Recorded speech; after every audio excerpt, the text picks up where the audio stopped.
Hey, let me share this with you because it may help somebody out there.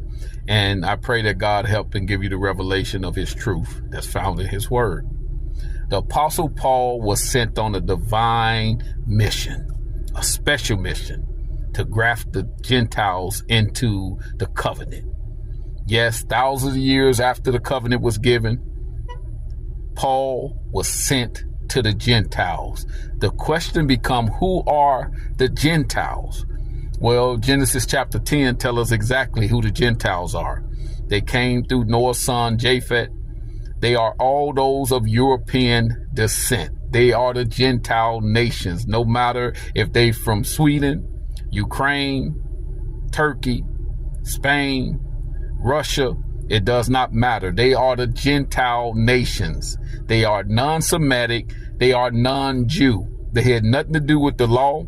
They had nothing to do with early Egypt. They had nothing to do with the bondage that was in early Egypt. They had nothing to do with Moses. They had nothing to do with Abraham. They had nothing to do with the covenant and so forth.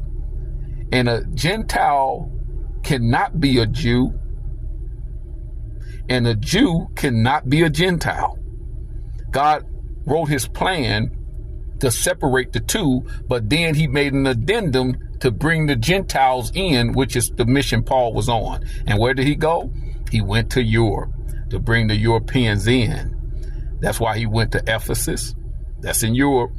He went to Rome, Europe, Corinth, Europe, and so forth. All of those books that Paul wrote, he was writing to the Europeans to bring them in. And that's why in Ephesus 2:12, he let them know that you that once were far off, aliens and strangers from Christ in the covenant, they were foreigners to the covenant. And now he was telling them to come on in to the covenant through faith in Christ. And so he was teaching them the basic principles of the law, which we had already been knowing for thousands of years and had failed God. So God turned from the Jews to the Gentile, and it started the Gentile dispensation. And he cut the Jews off. And so the Jews were given the oracles of God. They were not Gentiles. They were not European. They were Semitic speaking people, and Gentiles were not Semitic speaking people. And so now the devil got it all mixed up, and the Lord, to help, he sent a divine revelation and manifestation to Simon Peter when he sent down the sheet with the unclean animals, and he was letting them know that he was turning to the Gentiles, and what I clean you should not call common. They was being adopted into the family. So how could they have been the people in early Egypt?